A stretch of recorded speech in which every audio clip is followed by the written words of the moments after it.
मैं doctor R के प्रसाद, are के ऑर्थो आश्रम, मदारपुर, बिहार से बोल रहा हूँ।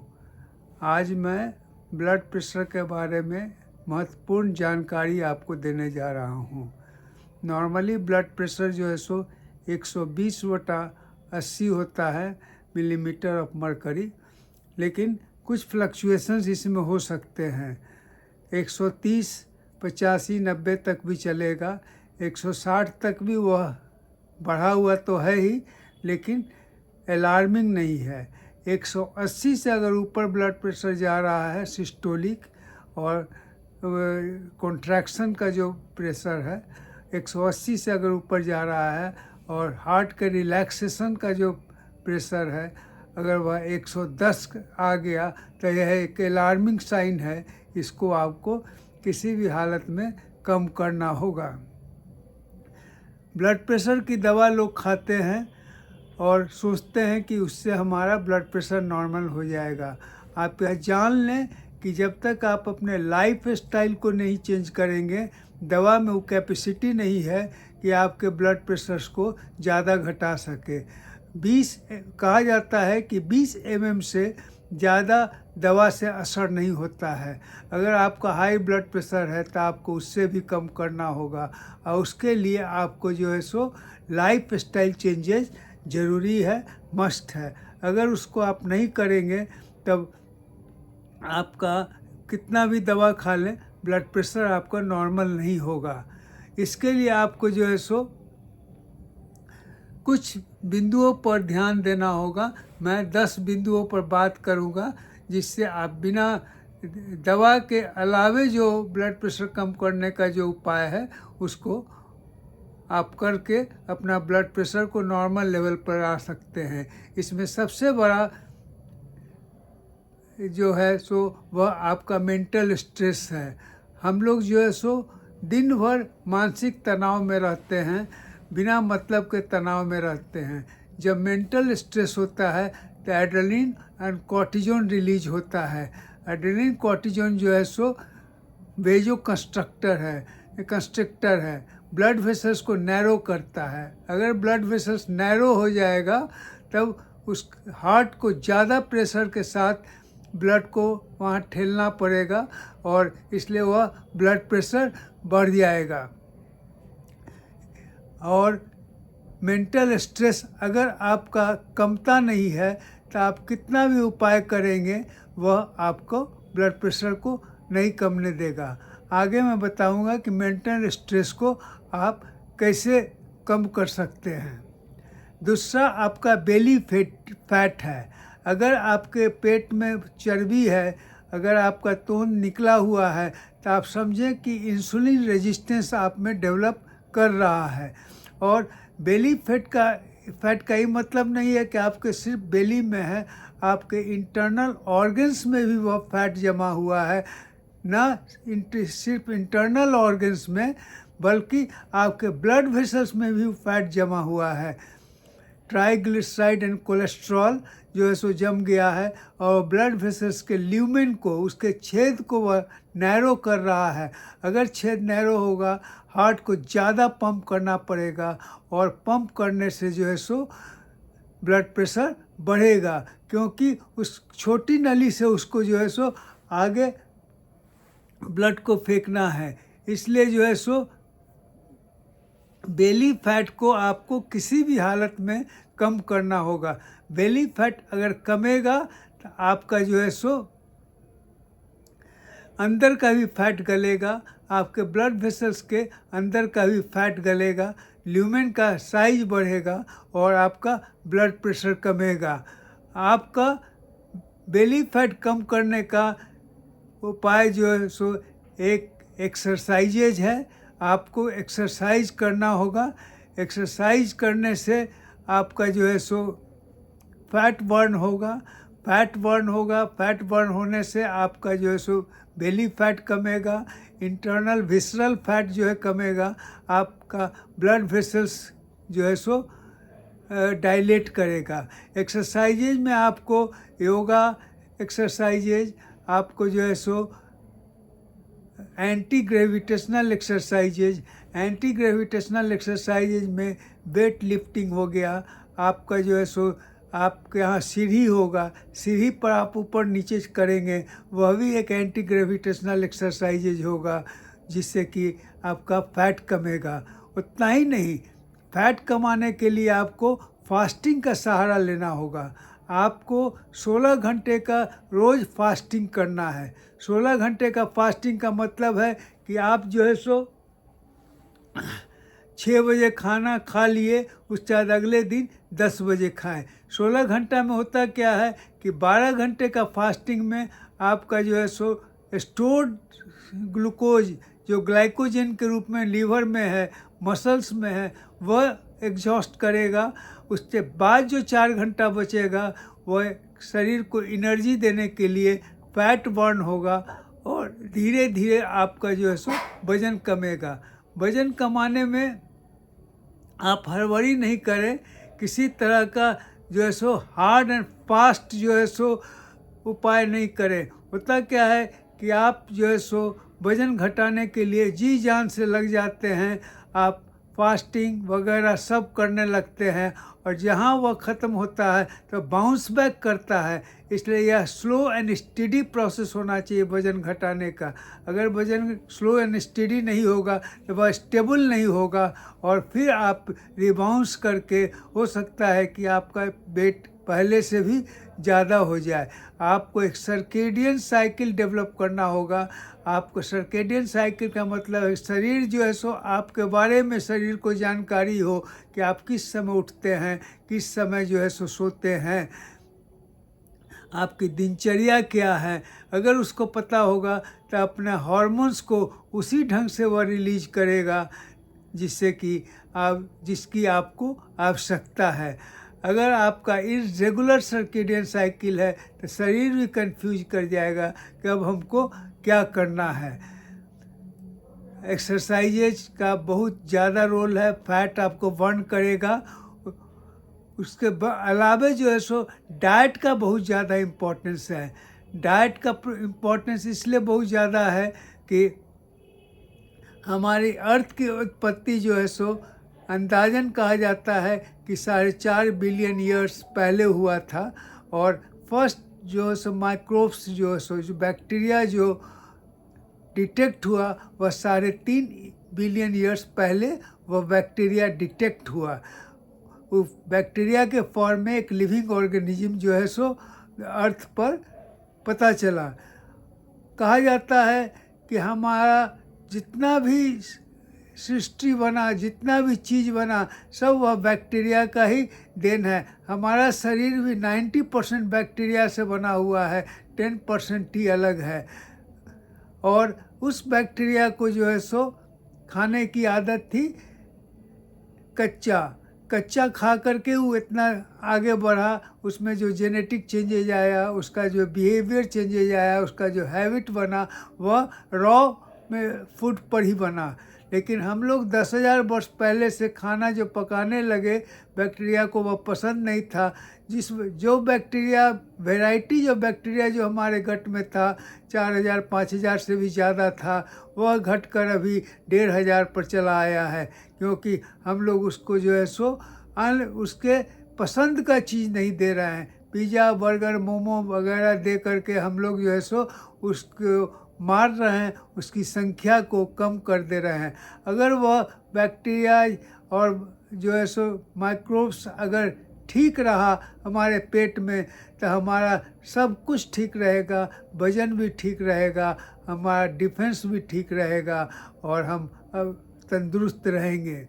इसलिए मैंने प्रिंसिपल बनाया है खाने का कि आप जो है सो 2-8-16 का मतलब है कि 2 टाइम ही खाना है। 2 खाने के बीच में 8 घंटे का गैप होना चाहिए। उतना ही नहीं है, एक खाना आप कच्चा खाएं और एक खाना पका हुआ खाएं। आपका इंसुलिन जो स्पाइक होता है, आप जो भी खाते हैं कार्बोहाइड्रेट उसमें बनता है। कार्बोहाइड्रेट को पचाने के लिए, उसको दूसरे जगह ट्रांसपोर्ट करने के लिए एक ट्रांसपोर्टर की ज़रूरत है और वह ट्रांसपोर्टर जो है सो इंसुलिन होता है। इंसुलिन आपके कार्बोहाइड्रेट को जो है सो सेल्स के अंदर डालता है, कार्बोहाइड्रेट सेल्स के अंदर डालता है। अगर हम बार बार खा रहे हैं तब वह कार्बोहाइड्रेट हमारे लिए नुकसान देने वाली चीज़ हो जाती है, क्योंकि जितना बार हम शुगर खाएंगे, जितना बार कार्बोहाइड्रेट खाएंगे, उतना बार इंसुलिन का सिक्रीशन होगा, और वह इंसुलिन जो सेल में डालने जाएगा तो सेल कहेगा कि हमारा, आपका जो कोशिकाएं हैं वो कहेगा कि हमारा जो है सो यूँ ही भरा हुआ है शुगर से हमारा पूरा स्ट्रक्चर, अब हमको नहीं चाहिए। वह इंसुलिन को रेजिस्ट करेगा कि हमको अब शुगर नहीं चाहिए, तुम इसको ले जाओ। इंसुलिन बेचारा थक मार करके लीवर के पास जाता है कि भाई कोई उपाय बताओ, या तो ब्लड शुगर बहुत ज़्यादा है। लीवर में वह शुगर जो है सो फैट में कन्वर्ट हो जाता है, और फैट में कन्वर्ट होने के अलावा वह फैट जो है सो लीवर में तो जमा होता ही है, जिसको हम लोग फैटी लीवर कहते हैं, अदर्स ऑर्गन्स में भी जमा हो जाता है। अदर्स ऑर्गन्स में जमा होगा, उसके बाद वो ब्लड वेसल्स में भी जमा हो जाता है। ब्लड वेसल्स में जमा हो जाएगा तो क्या होगा, ब्लड वेसल्स का ल्यूमेन नैरो हो जाएगा, और जो है सो उसके बाद पॉट बेली, मतलब हमारे बेली में वो जमा होगा। वह एक स्टोरेज के रूप में उसको इंसुलिन जो है सो जमा कर देता है। तब हमारा जो है सो जिसको पॉट बेली है उसको आप 99.9% माने कि उसका फैटी लीवर है, उसको जो है सो इंसुलिन का जो है सो इंसुलिन उसको जो है सो रेजिस्टेंस हो गया इंसुलिन को के शुगर को सेल ने 60 ट्रिलियन सेल्स हमारा है, उसने उसको एक्सेप्ट करना बंद कर दिया। इंसुलिन बेचारा उसको फैट के रूप में चारों तरफ डिस्ट्रीब्यूट कर दिया। इसलिए जो है सो हमारा जो हैबिट है कि 60% कार्बोहाइड्रेट, उस हैबिट को बंद करना होगा, और 40% कार्बोहाइड्रेट, 30-35% प्रोटीन, और बचा हुआ जो है वो फैट में के रूप में हम खाएं। दो बार खाना खाना है, 8 घंटे का गैप लेना है, ताकि इंसुलिन का एक बेस लेवल चला आए, और जो अगला खाना खाएं, इंसुलिन जो है सो पैंक्रियाज में जमा रहता है, और जब वो खाना खाएंगे तो बल्क में वह इंसुलिन हमको देगा, और जो है सो हम उस कार्बोहाइड्रेट को पचाने का जो है सो एक अच्छा तरीका होगा हमारे लिए। उतना ही नहीं, हम जो है सो सेंसिटाइजेशन करेंगे इंसुलिन का। इंसुलिन अगर हमारा सेंसिटाइज्ड हो जाएगा तब जो है सो हमारा सेल उसको एक्सेप्ट करने लगेगा, और जो 8 घंटे का गैप होगा उसमें सेल का जो है सो हमारे कोशिकाओं का फैट जो है सो जमा होगा, फैट उसका जो कार्बोहाइड्रेट है वह कंज्यूम्ड हो जाएगा। उसके बाद इंसुलिन के द्वारा वो कार्बोहाइड्रेट को लेगा। इंसुलिन इसको सेंसिटाइजेशन का एक बहुत अच्छा तरीका है। दूसरा सेंसिटाइजेशन का तरीका है कि आप रोज़ इंटरमिटेंट फास्टिंग करें 16 घंटे का, और एक सप्ताह में एक रोज़ 24 आवर्स का जो है सो आप फास्टिंग करें, ताकि ग्लूकोज के बाद, शुगर के बाद आपका फैट कंज्यूम हो, और जो है सो आपका फैट गले।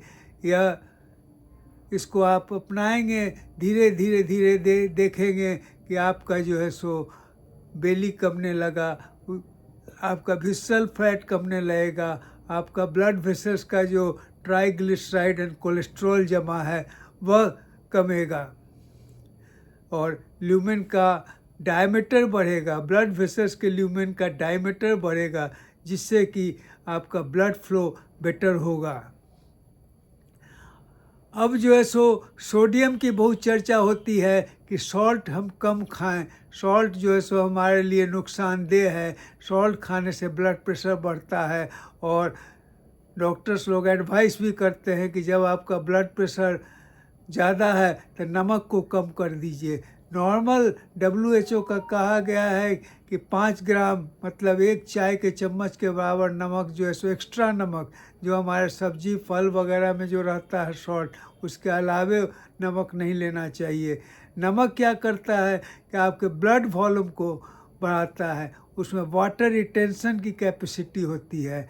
लेकिन अगर आपका किडनी काम कर रहा है तब ब्लड वॉल्यूम जो बढ़ा वो एक डायूरेसिस का काम करता है और डायूरेसिस के द्वारा आपके शरीर से पानी और नमक निकल जाता है।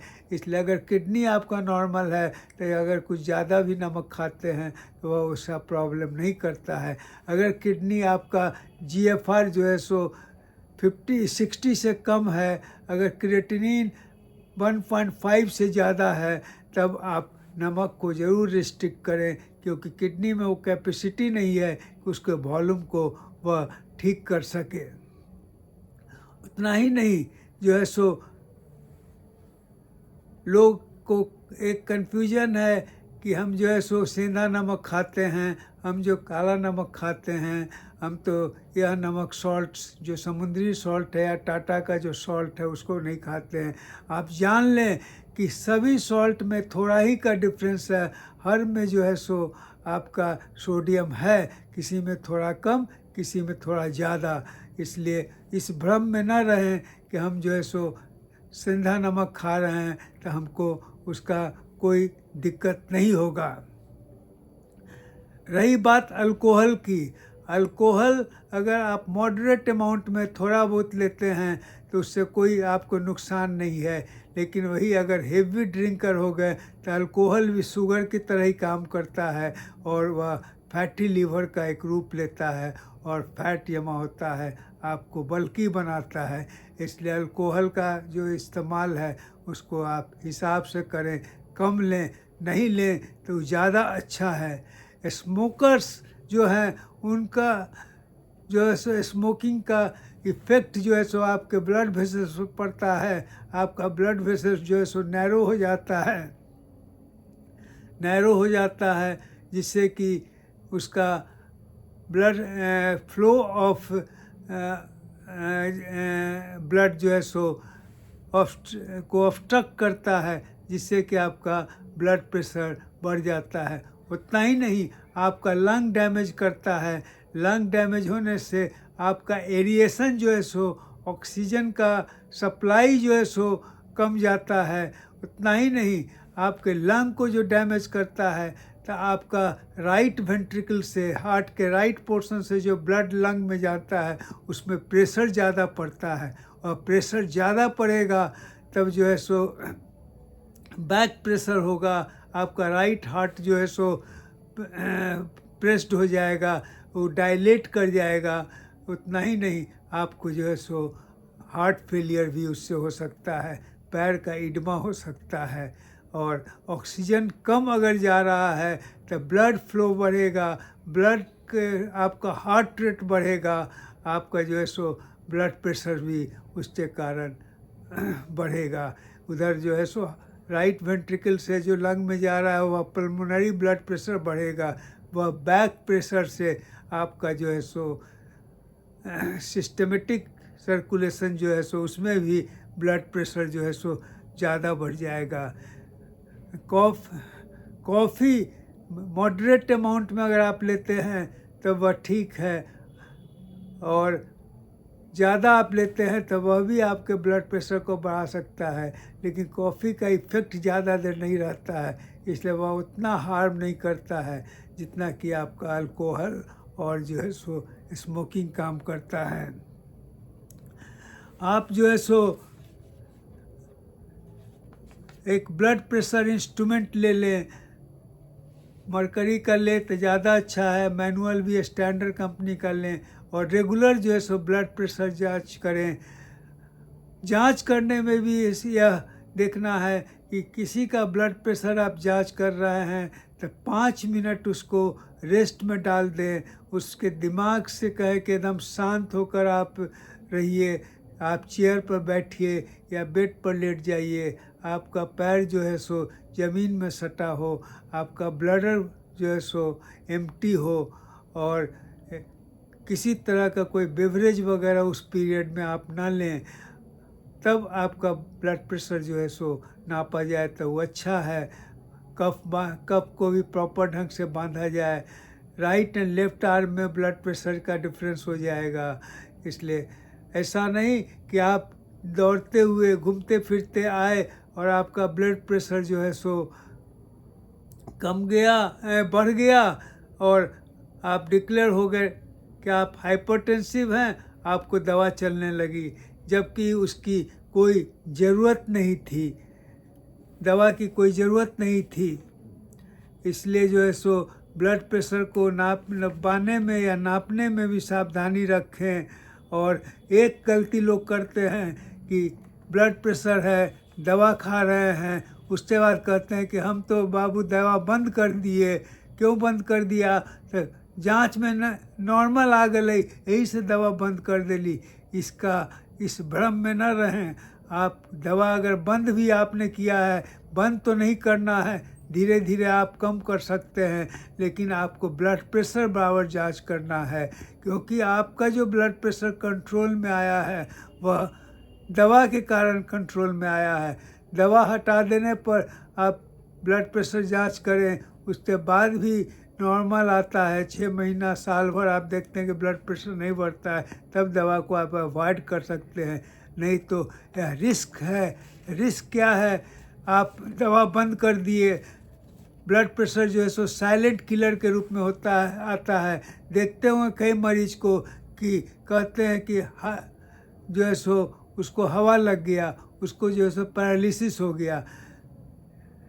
हेमी पैरालिसिस जो है सो हेमीप्लीजिया जिसको कहते हैं, हाथ और पैर दोनों पैरालाइज्ड हो जाता है, वह जो है सो मेजॉरिटी में ब्लड प्रेशर के कारण होता है। होता क्या है कि आप अगर पानी के पाइप से पानी ढो रहे हैं तो कुछ दिन में पाइप जो है सो कड़ा हो जाता है। कड़ा होने का मतलब नहीं है कि वह मजबूत हो गया, वह जो है उसकी इलास्टिसिटी कम गई, और इलास्टिसिटी कमने के बाद वह क्रैक करने लगता है। उसी तरह ब्लड वेसल जो है सो आपके पुअर लाइफ स्टाइल से उसमें जो फैट जमा होता है उससे वह ब्लड प्रेशर जो है सो बढ़ जाता है। बढ़ने के बाद वह उसकी इलास्टिसिटी चूँकि कम गई है, इलास्टिसिटी का मतलब कि उसको एक्सपैंड करने का कैपेसिटी कम गया है, तो वह ब्लड वेसल टफ हो जाता है। टफ होने के बाद उसमें क्रैक होने की संभावना होती है।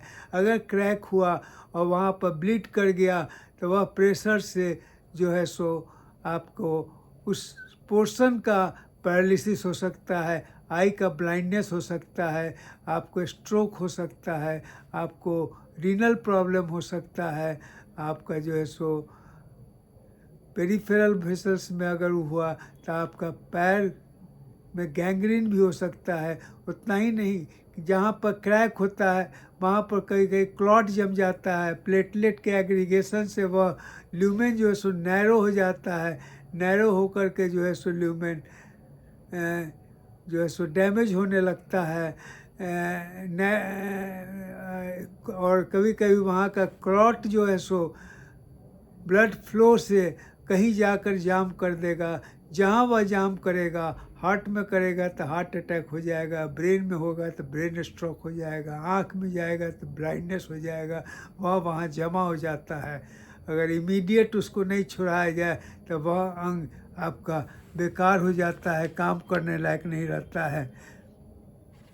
और आप अपने मेंटल स्ट्रेस को कम करें, प्रॉपर सर्केडियन साइकिल डेवलप करें, आप एक्सरसाइजेज को प्रायोरिटी दें, एंटी ग्रेविटेशनल एक्सरसाइजेज करें, योगा पर जोर दें।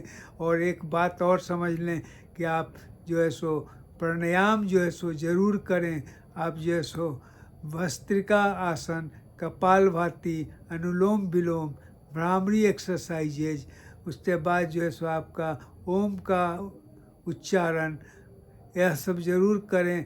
आप में कैपेसिटी है तो आप सूर्य नमस्कार करें, आप धूप का सेवन करें। यह सब जितना आप नेचर के साथ रहेंगे उतना आप ठीक रहेंगे और उतना स्वस्थ रहेंगे। आपका जो है सो वेस्ट की चौड़ाई जो है सो अर्ली स्टेज में भी आप पकड़ सकते हैं। 33-34 नहीं होना चाहिए, कमर का जो चौड़ाई है 33-34 इंच ही होना चाहिए। आपका बेजल मेटाबॉलिक इंडेक्स जो है सो BMI जो है सो आपका 23 रहे, 23-24 के अंदर में रहे। फीमेल में थोड़ा और कम रहे तो ज़्यादा अच्छा है। यह एक एक्सटर्नल तरीका है जिससे आप समझ सकते हैं कि अब मैं झंझट में पड़ रहा हूँ, हमारा इंसुलिन रेजिस्टेंस का स्टेज आ रहा है। इंसुलिन रेजिस्टेंस जो है सो एक प्री डायबिटिक स्टेज है जो आने वाले दिन में जो है सो आपका डायबिटिक का रूप ले लेगा। और डायबिटीज़ और ब्लड प्रेशर जो है सो एक दूसरे का पूरक है, वह ब्रदर एंड सिस्टर है। तो कहिए कि सोना में सुहागा उन लोग को हो गया, आपको डैमेज करने के लिए वह काफ़ी है। अगर डैमेज नहीं होता है आपका शरीर तो आप समझिए कि लकी हैं और उस पर गर्व नहीं करें। एक प्रॉब्लम अगर डेवलप करता है, अगर शुगर बढ़ता है तो ऐसा नहीं कहें कि सिर्फ शुगर ही जो है सो हमारा बढ़ा है, बाकी ठीक नहीं है। वह बिगनिंग ऑफ द प्रॉब्लम है, आपके प्रॉब्लम का बिगनिंग है। उस शुगर को पहले ही आप कंट्रोल कर लें ताकि आप दूसरे प्रॉब्लम्स, ब्लड प्रेशर्स में सफ़र नहीं करें, ऑर्गन डैमेज में सफ़र नहीं करें। एक बार ऑर्गन डैमेज हो जाएगा तो उसका रिकवरी ऑलमोस्ट असंभव हो जाता है, बहुत मुश्किल हो जाता है। इसलिए ज़िंदगी जीनी है, सेहतमंद ज़िंदगी जीनी है तो इस घरेलू उपाय पर जो आपके पास है, आपकी शक्ति से आपके शरीर की शक्ति से उसको आप ठीक कर सकते हैं, उसको कंट्रोल कर सकते हैं, उस पर विशेष ध्यान दें ताकि जो है सो आप अपने आप को स्वस्थ रखें, एक अच्छी ज़िंदगी जिए और बिना बैसाखी के जिए, इंडिपेंडेंट जिए। आपका शरीर ही आपकी असल प्रॉपर्टी है। आपका शरीर का कोई कीमत नहीं है, किसी भी कीमत से आप अपने हेल्थ को नहीं पा सकते हैं। हेल्थ आपको खुद बनाना होगा और बीमार पड़ने के पहले उसको इतना मजबूत कर लें कि आप बीमार ना पड़ें। धन्यवाद।